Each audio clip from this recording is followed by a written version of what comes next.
بسم الله الرحمن الرحيم. قال الله تبارك وتعالى في القرآن المجيد والفرقان الحميد: أفلا يتدبرون القرآن أم على قلوب أقفالها. صدق الله العظيم. إن الله وملائكته يصلون على النبي يا أيها الذين آمنوا صلوا عليه وسلموا تسليما.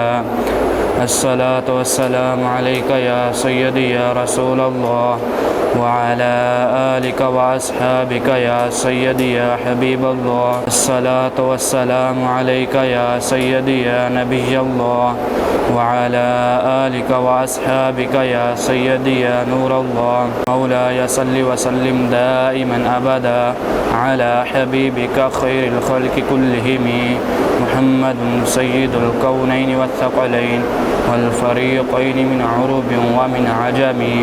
هو الحبيب الذي ترجى شفاعته لكل هول من الأحوال مقتحم.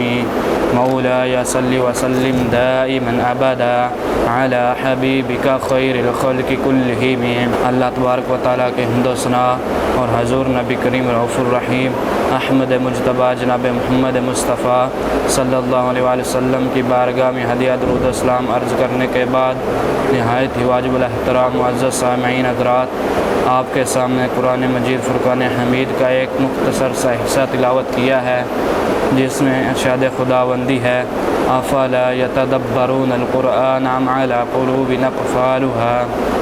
کیا یہ لوگ قرآن میں غور نہیں کرتے یا ان کے دلوں پر تالے لگے ہوئے ہیں؟ حضرات محترم، قرآن مجید تمام انسانوں کو حقیقی راستے کی رہنمائی کرنے کے لیے نازل کیا گیا ہے، اور یہ ایک ایسی بے مثال کتاب ہے جس کی عظمتوں اور شانوں کی کوئی انتہا نہیں۔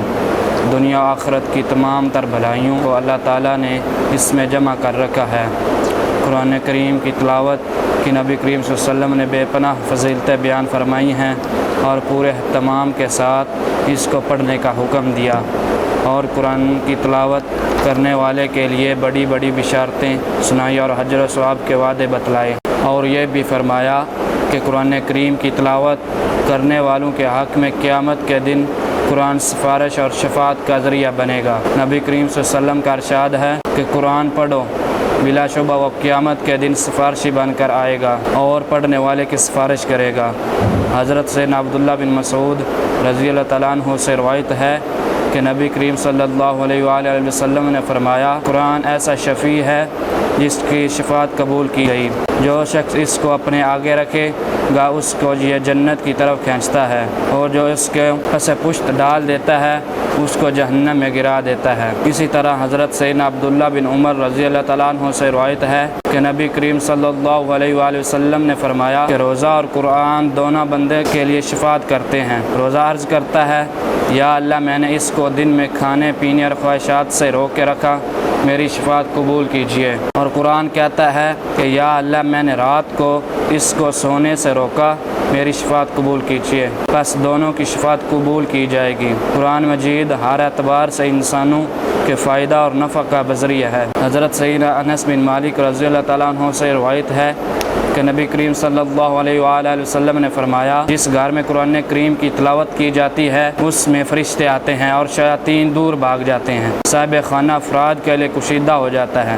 اور اس میں بھلائی کی کثرت اور شر کی قلت ہو جاتی ہے، اور جس گھر میں قرآن کی تلاوت نہ ہو اس میں شیاطین آ جاتے ہیں، فرشتے نکل جاتے ہیں، اور وہ گھر اپنے باسیوں پر تنگ ہو جاتا ہے، خیر کم اور شر بہت بڑھ جاتا ہے۔ نبی کریم صلی اللہ علیہ وآلہ وسلم نے فرمایا کہ تم میں سے بہتر شخص وہ ہے جو قرآن سیکھے اور سکھائے۔ بڑے چھوٹے، مرد عورت تمام کو اس قرآن کو اسی انداز اور اصول کے مطابق سکھانا ضروری ہے جو کہ صحیح ہو۔ قرآن مجید کو پڑھنے کے ساتھ ساتھ اس کے معنی اور مضامین میں غور کرنا، اس کے مفہوم میں فکر کرنا بھی ضروری ہے، کیونکہ جب تک قرآن کو نہیں سمجھا جائے گا اور اللہ تعالیٰ کیا فرما رہا ہے اس سے آگاہی بھی حاصل نہیں ہوگی۔ اللہ تعالیٰ نے نہایت چونکا دینے والے انداز میں کیا کہا؟ کیا یہ لوگ قرآن میں غور نہیں کرتے یا ان کے دلوں پر کفر پڑے ہوئے ہیں؟ اس لیے قرآن کریم کو سمجھنا اس کا حق ہے۔ قرآن مجید کا ایک اہم حق یہ بھی ہے کہ اس کی تعلیمات کے مطابق عمل کیا جائے۔ قرآن صرف پڑھ کر یا سمجھ کر رکھ دینے کی کتاب نہیں ہے، بلکہ اس کے مطابق زندگیوں کو بنانے اور سنوارنے کی ضرورت ہے۔ قرآن نے حلال و حرام اور جائز و ناجائز کے لیے اصول بتائے اور اس کی تشریح نبی کریم صلی اللہ علیہ وسلم نے فرمایا گیا کہ یہ قرآن مبارک کتاب جو ہم نے نازل کی، اس کی اتباع کرو۔ اور ایک جگہ فرمایا کہ جو کچھ تمہارے رب کی جانب سے تمہاری طرف نازل کیا گیا اس کی اتباع کرو۔ قرآن کریم جہاں اپنے پڑھنے والوں کی شفاعت کرواتا ہے، وہیں نہ پڑھنے والوں کی شکایت کرتا ہے۔ اسی سلسلے میں نبی کریم صلی اللہ علیہ وسلم کا ارشاد ہے، قرآن تیرے خلاف حجت ہوگا۔ اور کل قیامت کے میدان میں نبی کریم صلی اللہ علیہ وسلم اللہ تعالیٰ کی بارگاہ میں شکایت کرتے ہوئے فرمائیں گے کہ یا رب، میری قوم اس قرآن کو بالکل چھوڑ بیٹھی تھی۔ یہ مسلمانوں کے لیے بھی ڈرنے کا مقام ہے۔ قرآن مجید کا ایک حق یہ ہے کہ اس سے محبت کی جائے۔